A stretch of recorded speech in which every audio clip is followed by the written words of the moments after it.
Welcome to this video. It is from the Sim Expo at Maastricht. So I was at the stage showing how you can use the baseline driver training as a training tool. And Camon Rodger was the driver that I was coaching, and we dived into a lot of things at the stage. We were working about his awareness on his pedal input, about overlap, coasting, how he should brake release, and also his brain, his biggest weapon, the brain, how he could use that and develop it even more. I hope you just enjoy what you see here and learn from this. Thank you for watching. How do racing driver practice? Because I have been into other sports, I could see with ice hockey they are separated and only working with individual skills. They are not playing a full game. They are doing some small things. The same with golf, the same with everything. But in motorsport, we just do laps, jump in, go out, do laps. This is what we typically do. And of course we look video, we look data and so on, but we don't take a specific thing like we will do with you today. You want to work with your brake release. You're not doing that because you're doing whole laps. So this is what we have done with the baseline driver training program. And the benefits of using this program, it's here. You're working a lot with your muscle memory, with your eye-foot coordination, and I have found out that when I'm in the baseline, I need to brake before the braking point, because when I see it and the signal from my brain down to my feet is so slow, so I need to brake before. And this is something that you can work on. So if you're not aware of it, you cannot do anything about it. You just think you're doing it. But we can see that here. It is you also work with your improvement of your reaction time, the mental health. We have made a training diary. I will show that afterwards. And this is much more about the mental health, about not only driving laps and laps and laps, but be much more aware of yourself, being better to concentrate. And the visualization also, we have been making some videos about brain training. Also, we are also educated as brain trainers. So how can you, I would say, the biggest weapon a racing driver have, what is that? What is your biggest weapon? Yourself. Yeah, and what is it in yourself? Your brain. Exactly. But how do you train your brain? No one knows yet. Exactly, but that we can do here. So we can make your weapon even better, even faster, and that's your brain, your eyes, and so on. Yeah. So, and then also we can work with your fine motor skills, and for a lot of drivers also understanding the input of the data. How can you use the data, use the rate transition and so on the car, use that much more when you're in the car. This is what we're doing. Yeah? Absolutely. Good. And then this training diary, I think you should jump in now, and then we'll start training. Yeah, so Tommy's going to show me a little bit about his program and what we can do to try and improve myself. Yes, exactly. So right here we have been cheating a little.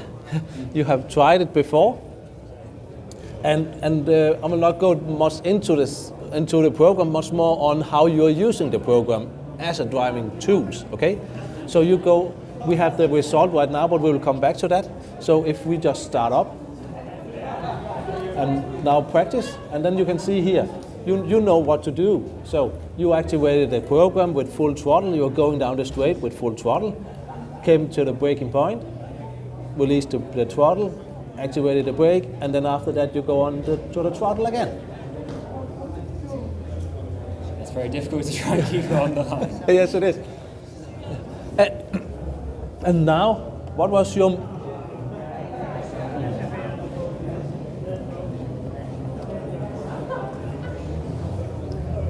Now we have your result. Your result is here on the screen, how you hit your braking point under 1 meter. Your average of those 3 repetitions is under 1 meter hitting the braking point. I would say that's really, really good. I can do that, so I'm impressed. And then you have your time to peak. So when you activated the brake until you have your hardest peak, a little slow compared to the baseline, because that has to be 0.1 and you are 0.3. And then your peaking pressure, you are a little too high, but yeah. And then we have overlap. That's interesting. Because you are now, when you are doing this, you are activating, when you come to the braking point, you are activating the brake, and then you are releasing the throttle. Yeah. So now you're overheating your brakes, you're not efficient enough when you're braking, so we need to dive more into that. I know also one thing more, because we talked about this here before we went in, and you want to work with your brake release. And we can see your brake release here on the screen, and you want to be more consistent in that. Is that correct? Yeah, because that's one of the most important points when driving a car, I feel. So I think, that's the best place for me. Yeah, but also we just saw that you have an issue more. This is the overlap, and I think we should try now, because as a driver coach, and this is really a good tool for driver coaches. So as a driver coach, I see something that you don't see, and that's why I can help you as a driver coach. So before you can release, you need to peak. You need to go on the brake before you can release it. That's the nature. We can't change that. So I think now you do it again, then you should only be focusing on releasing the throttle before you activate the brake. So instead of overlap, it will be coasting. Okay? Are you ready for that? I think so. You I do, hope so. Yes, you do 3 times.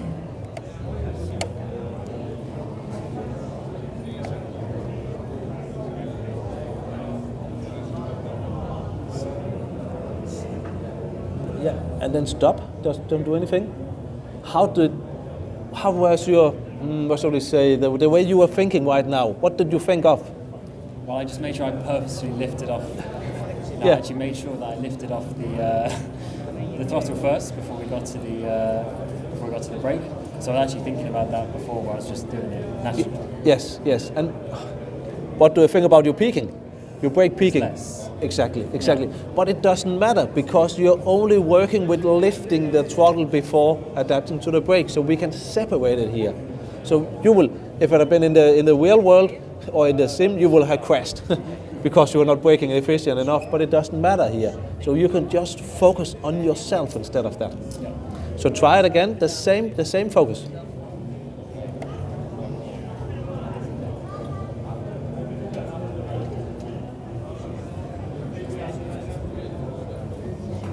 How did you feel this time?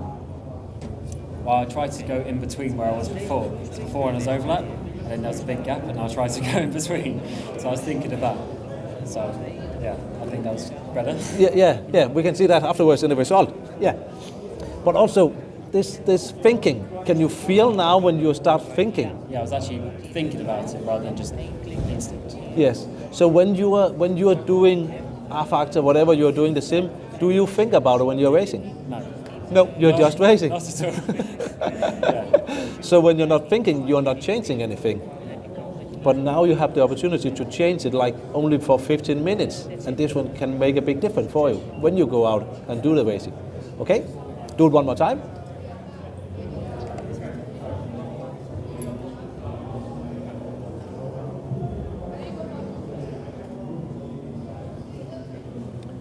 And now, coasting. So It's coasting. it's coasting now, yeah. Too much coasting, but that's also what you said. And right now we're not diving into the data. It's more important about you than the data.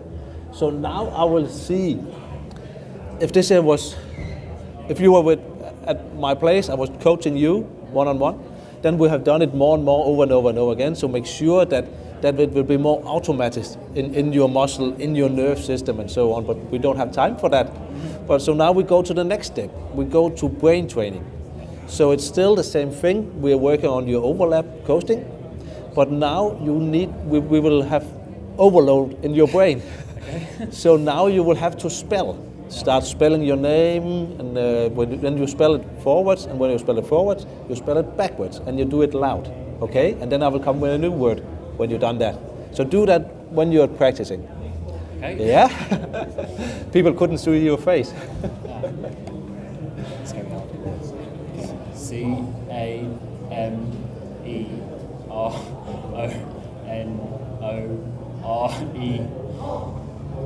And just start again. Just spell it. CAMERONORE.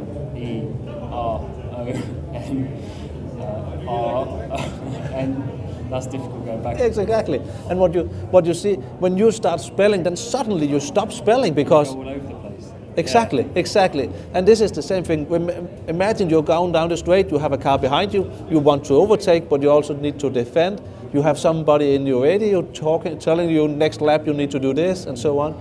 and then the brain is just shutting down because it's too much in your brain. Your brain capacity, there is not more space.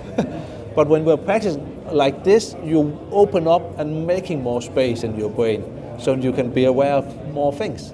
And then suddenly the way you adapt to your pedals will be natural. So it doesn't matter how many inputs you get, what you do with your pedals will be the same. So now you take a new name, and this will be baseline. Okay, you're spelling baseline. Yes? Okay, yep. Yeah. Baseline.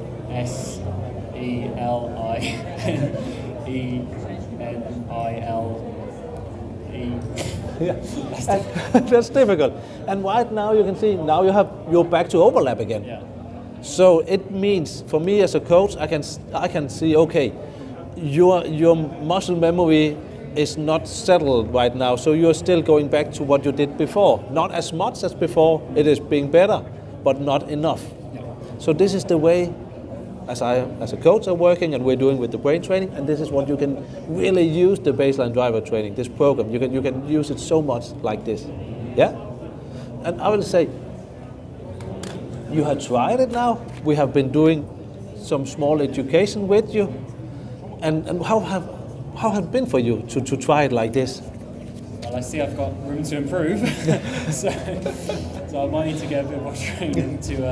But it's actually good because I want to get better anyway, and now I see some gaps in my skills, so it opens up a door for me to improve. Yeah, and have you been thought about this, about your eyes and your brain before we met? Not particularly, no. No.